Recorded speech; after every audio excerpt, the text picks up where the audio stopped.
नमस्कार, आप देख रहे हैं प्रभात खबर का खास शो जेंजी टॉक्स। इसमें हम बात करते हैं जेंजीज की, जेंजीज के लाइफस्टाइल की, क्या होते हैं जेंजी, ये क्या सोचते हैं और किस बारे में बात करना इन्हें सबसे ज्यादा पसंद है। इससे पहले भी हम जेंजीज के कई एपिसोड्स आपके सामने लेकर आ चुके हैं, जिसमें हमने बात की थी जेंजीज वोटिंग को लेकर क्या सोचते हैं, जेंजीज की गेमिंग लाइफ क्या होती है, जेंजीज सोशल मीडिया को लेकर किस तरह से काफी पर्टिकुलर है और साथ ही ये जेंजीज होते क्या है, व्हाट मेक देम डिफरेंट, इस बारे में हमने आपके सामने चर्चा की थी और कई जेंजीज हमारे साथ लगातार इस कार्यक्रम में शामिल होते रहे हैं। जेंजीज के साथ हम विशेषज्ञों को भी शामिल करते हैं ताकि इस एज गैप को एक बेहतर तरीके से समझा जा सके और क्या सही है और क्या गलत है, इस बारे में भी हम जेंजीज को अपने इस शो के माध्यम से बता सके। तो आज के इस खास एपिसोड में हम बात करेंगे जेंजीज के लाइफस्टाइल की। लाइफस्टाइल में उनके फूड हैबिट्स, उनके वेयरिंग हैबिट्स, क्या पहनना पसंद करते हैं, क्या करना पसंद करते हैं, what they love to wear, they love to travel, what they love to do, what they want to discuss, इन सारे मुद्दों पर हम बात करेंगे। और जेंजीज आखिर होते क्या हैं, वो खुद के बारे में क्या सोचते हैं, सबसे अहम बात हम आज ये जानेंगे। इसके लिए हमारे साथ स्टूडियो में 3 जेंजीज मौजूद हैं। हमारे साथ है राधिका, हमारे साथ है प्रशांत और हमारे साथ है मधुरिमा। ये 2 लोग अभी सेंट जेवियर्स से हैं और एक राधिका जो है हमारे साथ, उन्होंने क्लास 12th के बोर्ड एग्जाम्स दिए हैं अभी। उनसे भी हम जानेंगे क्योंकि वो इस बार हमारे साथ पहली बार कोई ऐसा है जिन्होंने अभी बोर्ड एग्जाम्स ही दिए हैं। उनसे भी जानेंगे कि आखिर ये जेंजीज, इनकी लाइफ अभी शुरू हो रही है तो ये अपने आगामी लाइफ को लेकर क्या सोचते हैं। इसके साथ आज के इस खास शो में हमारे साथ हैं विशेषज्ञ के तौर पर राजीव मंडल जी, प्रभात खबर के एजीएम हैं। उनसे भी जानेंगे लाइफस्टाइल को लेकर, वो लगातार कई लोगों से मिलते रहते हैं, तमाम युवाओं से मिलते हैं, वो इन युवाओं को लेकर क्या सोचते हैं, क्या उनकी सोच है इसको लेकर, क्या किस तरह से वो इसे देखते हैं, ये सब भी हम जानेंगे। इस टॉक शो की शुरुआत करते हुए हम सबसे पहले बात करेंगे मधुरिमा से। मधुरिमा, सबसे पहले मैं आपसे पूछना चाहूंगी कि what do you guys think about your lifestyle. आपको कैसे लगता है कि ये अलग है, different? So I personally think कि हम जेंजीज ये सोचते हैं कि हमारी लाइफ ऑफ कोर्स हमारे पेरेंट्स से बिल्कुल ही अलग है, क्योंकि हमारा जो थॉट प्रोसेस है, हमारा वे ऑफ एक्सप्रेशंस, हमारा way of thinking, each and every, if I talk about clothing, fooding, each and everything, traveling, so we are literally very different from our parents and from 90s peoples, because मतलब ये generation ऐसा है कि हम सोचते हैं कि we want freedom in each and everything, so that's why we are totally different from our parents. But हमारे parents was like कि नहीं, they do some types of restrictions, so we don't want that, so of course we don't need any restrictions, so that's why Gen Z is totally different from 90s parents and our parents, so yeah. तो प्रशांत, I will ask you कि clothing और lifestyle, जो food habits होते हैं, travelling habits होते हैं, सबके अलग अलग होते हैं, तो आपको क्या लगता है कि एक कॉमन बात क्या है जेंजीज में? डेफिनेटली शूज़ सबसे ज़्यादा, क्योंकि बीइंग अ जेंजीज और ये जनरेशन एक अनसे कंपटीशन चल रहा है जहाँ पे सब लोग शूज से फ्लेक्स कर रहे हैं। Brand game I can say, types, yeah, we can say kind of it's a brand game, and we can say अलग अलग जितने भी डिफरेंट टाइप के हम लोग कर सकते हैं। आउटफिट भी आई थिंक अभी हम थोड़े अनकंफर्टेबल है ये पहनने में, बिकॉज बाहर बहुत ज़्यादा गर्मी है। स्टिल आई कैरी बिकॉज ऐसा एक इम्प्रेशन आ जाता है, सो आई थिंक ये होता है। मतलब इम्प्रेशन इज मोर इम्पोर्टेंट या देन कंफर्टेबिलिटी। टोटली। तो चलिए राधिका, मैं आपसे जानना चाहूंगी कि आप मुझे ये बताएं, क्योंकि आपने अभी बोर्ड एग्जाम्स दिए हैं, तो you come across a lot of peoples like parents, friends and teachers, तो आपको क्या लगता है कि जेंजीज वाकई में क्या होते हैं? What you want to explain as a Gen Z? I think, ma'am, when I'm to talk about Generation Z, we need to know that why are they called Generation Z? Generation Z are the people because they were the first people to zoom into this advent of technology, and they can't cut themselves from the developing cable signals. There's mass introduction of computers, and you have information about the world right in the palm of your hands. And while talking about, I think, Generation Z, I believe they're more of the empowered people. They're changing society, they're questioning patriarchy, they're challenging the religious reforms, the culture, the norms. They're, I think, climbing the corporate ladder to greater extents. I believe I'll tell you one incident, ma'am, when I was just sitting, around with my friends. So now we go for different debate competitions, and I'll tell you something in Model United simulation. So when we were all sitting there, If there's one fact or if there's one public opinion which any person or individual believes that they don't comply with, they don't think that it aligns with their own view or perspective, they question, they reason, they think. Not to say that whatever I mention might be wrong, whatever you say might be, right. Not and the opposite. That's not the case. I think they have their own say, they have their own firmness, they have their own analytics, they have their own reasoning behind whatever they're doing.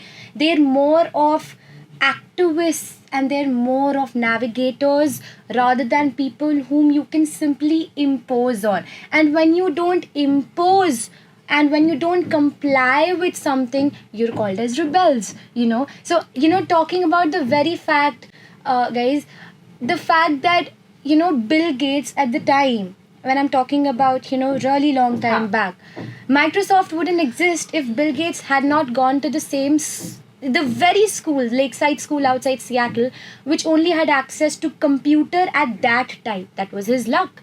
And if his parents would have happened to say that don't get into technology just because you're getting distracted, Microsoft wouldn't have existed, and Bill Gates is not scared to mention that very fact, out there. Everyone knows about it. So I think what differs from the millennial style is thinking in ours and the next generation, which is Alpha, is the fact that millennials, they had right to, they saw computers coming in, they also saw smartphones coming in, but then, and with the latest development of these mass technology and scientific development, it made the scenario very scary for the parents because there were so many, cyber issues coming along in these platforms. So the only way that the parent could have dealt with is to like protect their kids and to shield their kids. So the prevalent wisdom was the fact that either you stop using or getting into it, or if you do it, you have to do it under very heavy protection underneath your parents' eyes. But I think this generation, they know where to leap, where to step back. They know what can happen and what will happen if you step a line.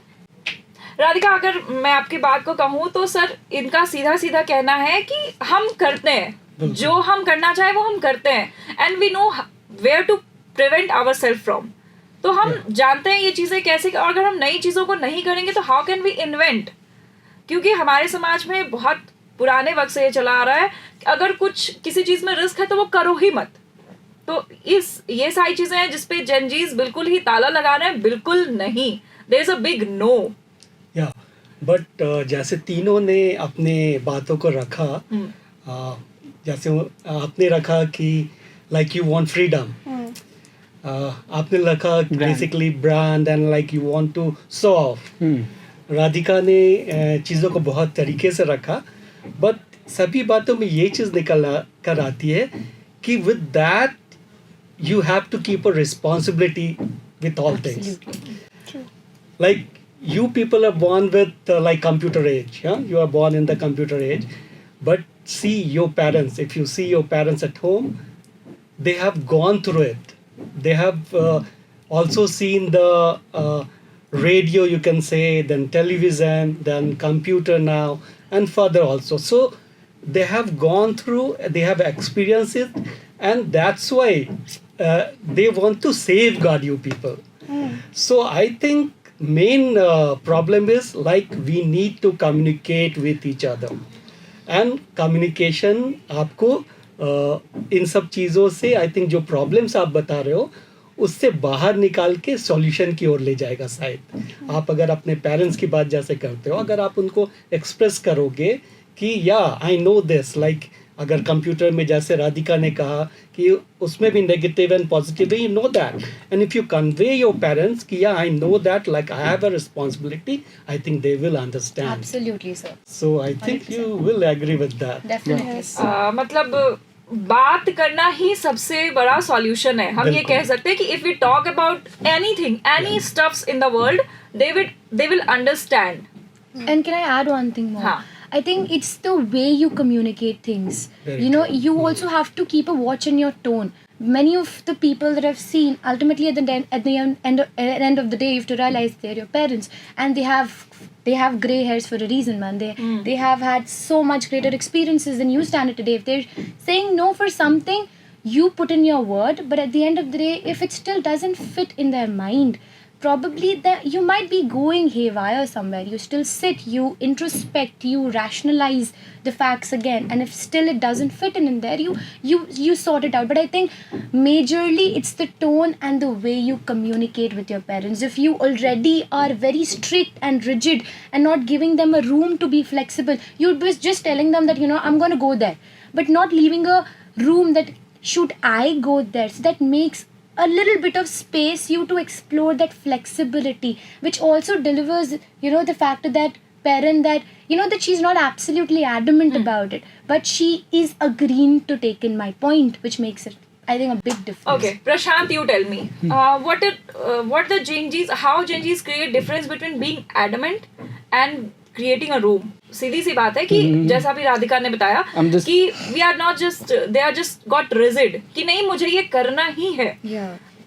Instead of क्या मैं ये कर सकता हूँ, क्या हमें ये करना चाहिए. I think circle depends where we are, how's our groups, what's our friend, who's our friend. So बहुत तरह का चीज़ें होता है. I think to be very honest, being a Gen Z, or you can say, पता ही नहीं चलता है कि कब हम लोग Gen Zs हो गए, कब हम लोग क्या हो गए, कब हम लोग, क्योंकि वो चल रहा है एक प्रोसेस की तरह. I think I am totally agree with my friend but Radhika, but I don't think कि पेरेंट्स का जब बात आता है तो आई थिंक हम लोग से ज़्यादा 90s कोई नहीं हो जाता है, बट जब दोस्तों के पास आता है तो हम लोग से ज़्यादा Gen Zs कोई नहीं हो जाता है. Rebel and what ever, I don't know why this thing's going exactly, on. मतलब it depends upon where you are. Completely. I think, yeah, that's all I want to say. So you say, Madhurima, I heard some Gen Zs about saying, I will tell you sir, मैं आपको बता रही हूँ, मैंने कुछ लोगों को, कुछ बच्चों को बात करते सुना कि अरे यार देखना उसने कितने कम पैसे के कपड़े पहने थे. Like if anyone is wearing no brand clothes, no brand stuffs, then उनके हिसाब से वो उनके लेवल के नहीं होते. मतलब बहुत ज़्यादा ही शो ऑफ है, बहुत ज़्यादा. तो इससे लेकर आप लोग इन चीज़ों को कैसे देखते हो और क्यों है ये इतना कुछ, ये ऐसी मेंटालिटी क्यों है आखिर? आई थिंक ये जो बैरियर आ गया है, ये I think social media is creating, I think one of the main purpose. ये जो ब्रांड्स वगैरह यू नो कोलैब कर रहे हैं, we are like watching it and we are get admired and like I want to this, but I want to buy this, and like ये जो हम लोग का सिनेरियो क्रिएट हो रहा है, ये सोशल मीडिया से ये हो रहा है. हम लोग इन्फ्लुएंस हो रहे हैं थ्रू इन्फ्लुएंसर्स के कि अगर कोई इन्फ्लुएंसर कोई शूज़ का या फिर कोई क्लोथिंग का ब्रांड कर रहे हैं तो वी आर लाइक इन्फ्लुएंस्ड हो जा रहे हैं उनसे, और बस like I want this and I exactly this want. तो इस टाइप का जो सिनेरियो क्रिएट हो जा रहा है वो एक्चुअली हमारी जनरेशन को एक तरह से हम ये नहीं कह सकते कि सारे एग्जैक्टली हम सारे को नहीं कह सकते, बट हाँ lots of people they are doing Gen Zs. Majority people are they are just copying the things from like branding and show off the stuff. So I think ये जो है एक barrier social media जो create कर रहा है, one of the main reason I think personally. तो my question was that मधुरिमा कि इसको कैसे चेंज कर सकते हैं? लाइक हम जो सोचते हैं ये सही नहीं है. एक इंसान कपड़े से, अपने जूतों से, अपने वॉचेस से या फिर अपने किसी भी एक्सटर्नल स्टफ से जज नहीं होना चाहिए. व्हाट यू से Radhika? I think we just need to stop talking about it, stop gossiping about it. I think that's the ultimate solution, ma'am. And at the end of the day, you also have to realize that whenever we refer to this generation as Generation Z, there are so many segments in the society. Plus, we also have to know that there are people coming in from different economies, different cultural backgrounds, different religious affiliations. They're coming from different families. They've seen different times. They have, different familial circumstances. They have a majority of reasons as to why an individual is so distinct from the other person. Their way of thinking, their way they reason, the schooling they go to, the education that they seek. I think all of that, it ultimately comes down to one thing. If you're mindful of whatever you're doing, that comes from within. If you just stop following the rat race, you halt there. There's no more going. But that has to come from within you. That has to come from when you have discussions, back then in your family. And that definitely can't stop if you're with your friends, because that just takes another leap and that takes another step. So I think stop talking, stop gossiping. Sir आप कैसे देखते हैं? जैसे मधुरिमा and Radhika ने बताया, I think question जो था तुम्हारा वो डिफरेंट था. कि how you take it, like does it matters कि तुम्हारे फ्रेंड में या तुम्हारे सर्कल में कोई अगर अनब्रांडेड कपड़ा पहनता है या कुछ भी पहनता है, does it matter to you people? And why it matters? think- Yeah. क्यों करता है ये No, matter? sir. Because you said like you are open people, like Yeah, yes, you sir. don't see the boundaries. So I think कि तुम लोग को अब इससे ऊपर निकल के आना Yes, चाहिए. definitely. It shouldn't matter It at all. doesn't matter Matter at all, actually. yeah. हाँ, लाइक जजिंग बिल्कुल भी अगर हम कहें तो जजिंग बिल्कुल भी सही नहीं है. Yes, ma'am. एंड अगर एक दोस्त में हम देखेंगे तो उसकी दोस्ती कैसी है, उसका डेडिकेशन कैसा है अपने दोस्तों के प्रति, उसका पढ़ाई के लिए कैसा डेडिकेशन, करियर के लिए क्या है, इंस्टेड ऑफ लुकिंग कि वो कौन सा क्या ब्रांड पहना कौन से है? ब्रांड के क्योंकि कपड़े पहन it's रहा a है. personal choice. I Yes, think sir. it's my personal Exactly. choice. What I feel comfortable, what I feel looking good. I think we need to. The fact that you're not wearing a branded clothes, the fact that you're not wearing you're coming from a very fancy house, you are, you know, very poshly dressed. I think that should be normalized because, and it's a basic humility to understand that you might be lucky to have that financial margin that you're getting, but the other person might not be getting that same, stage, that same branded cloth that you're getting. So I think it's all about humanity. I think we should not judge any people I on the think- basis of branding. Brand की बात सबसे पहले प्रशांत ने उठाई थी आज के show में, तो so Prashant, come on answer this question now. I think अच्छा दिखना ज़रूरी है, क्या ब्रांड पहनते हैं वो नहीं. सो कैसे आप दिख रहे हो, कैसे खुद को कैरी कर रहे हो, कैसे लोगों के सामने आप खुद को प्रेजेंट कर रहे हो, वो ज़्यादा इंपॉर्टेंट है. Presentation is more important. Presentations वही घूम फिर के आ जाते हैं, impression, Way of presentation. So that's, I think आप mean कर रहे हो how you carry yourself. या एग्जैक्ट. That's matter more. मधुरिमा से ये सेम क्वेश्चन. अच्छा, जेंजी, सो हम कैरी कैसे करते हैं अपने आप को? तो सबसे पहली बात, कैरी वारी इज़ लाइक कि कहने का बात है, बट एक्चुअली में हम लोग बोला जाए कि सिंपल वे में रहते हैं, सब लाइक जो सब खाते हैं वही हम भी वही खाते हैं. ऐसा कोई अलग चीज़ नहीं कि जेंजी का कुछ अलग ही टिपिकली चल रहा है, ऐसा कुछ नहीं है. बट हाँ, अगर बात करें कैरी करने की, तो कहीं बाहर जा रहे हैं तो वी आर लाइक कि नहीं, कुछ हम लोग को क्लोथिंग में ना ऐसा स्टाइल करना चाहिए कि परफेक्ट लगे. कोई हमें उस वे में ना देखे कि वो लाइक ये क्या पहनी, इस टाइप का जो वो थिंकिंग होता है वो क्रिएट ना हो. But we always trying to be like cool, but same time we want comfortable, like कि हम कितने कंफर्टेबल है उस चीज़ से. सो आई थिंक ये हम पर्सनली फील करते हैं. सर आपने इस पूरी चर्चा को सुना, जाना, मतलब अलग अलग लाइफस्टाइल की बातें निकल के आई. राधिका ने अलग बातें बताई, उसका एक अलग पर्सपेक्टिव निकला. प्रशांत ने जो बातें बताई और इसने जो बातें बताई, सबका एक अलग अलग पर्सपेक्टिव निकला. यहीं पे हमने 3 सोच के अलग अलग जेंजीज को देखा. तो आप इन तीनों को लेकर और इस सोच को लेकर, क्योंकि आप हर अलग अलग युवाओं से हर दिन मिलते हैं, तो आप इससे लेकर क्या कुछ कहना चाहेंगे, क्या एक मैसेज क्या देना चाहेंगे हमारे ऑडियंस को? Yeah, very true. जैसे तीनों ने अपने अपनी बातों को रखा बहुत तरीके से, और जो वो सोचते हैं वो हमसे शेयर किया. बेसिकली ये लोग अब जिस एज ग्रुप में हैं, it's your time and you have a different culture. आप बहुत चीज़ों को क्लियरली रखते हो, चीज़ों को बोल्डली रखते हो, and you expect the same from society और योर पेरेंट्स जिनके भी साथ आप रहते हो. So as I said earlier also कि communication is one important thing, कि आप properly communicate करो your objective, आप क्या चाहते हो, what you want to be and why you are doing this.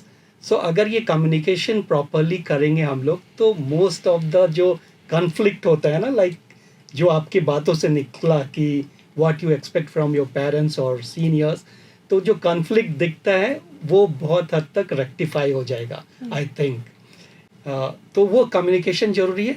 और सबसे इम्पॉर्टेंट थिंग, आप लोग सही जो भी बहुत डिटरमाइंड हो, तो वन थिंग कि एक ऑब्जेक्टिव क्लियर होना चाहिए और उसको लेके तुम्हारा मोटो होना चाहिए कि हम उसको कैसे अचीव करें. And it's your time, it's hardly matter हम लोग कैसे पहनते हैं, क्या खाते हैं. Main thing is how we live our life, and it's your time, your important time, कि आप पढ़ाई अच्छे से करो, कि excel in your life, in your education, and एक अच्छे स्टेज पे पहुंच जाओ कि सक्सेस आपका सक्सेस है वो मिले आपको. और अपने पेरेंट्स और गार्जियन या सराउंडिंग जिनके भी साथ हो, उससे एक प्रॉपर रिलेशन रहे. Thank you sir, thank you Gen Zs. तो आज हमने जाना कि आखिर क्या डिफरेंसेस होता है, क्या सोच के डिफरेंसेस क्रिएट होता है, ब्रांड कितना मैटर करता है, और उससे भी ज़्यादा सबसे ज़रूरी बात जो मैं आपको इस शो के थ्रू बताना चाहूँगी कि जजमेंट नहीं होना चाहिए किसी के लिए भी, क्योंकि हम में से कोई भी नहीं जानता कि कौन कहाँ से है, किसने अपने लाइफ में क्या फेस किया है, और वो किस सिचुएशंस में यहाँ तक, अपनी पढ़ाई तक, अपने जॉब तक, या इनफैक्ट कहीं भी वो पहुंचा है। इसलिए judging is not good for anyone. और बाकी ब्रांड्स की बात तो ये डिपेंड्स अपॉन द पर्सनैलिटीज। बाकी अलग अलग जेनजीज को लेकर क्या बातें होती है, अलग अलग देशों में जेनजीज कैसे होते हैं और उनका डेवलपिंग क्राइटेरिया क्या है, इन मुद्दों पर भी हम चर्चा करेंगे। फिलहाल आज के लिए इतना ही, मुझे दीजिए इजाजत, नमस्कार। प्रभातखबर.com, विश्वास वही, रफ्तार नहीं।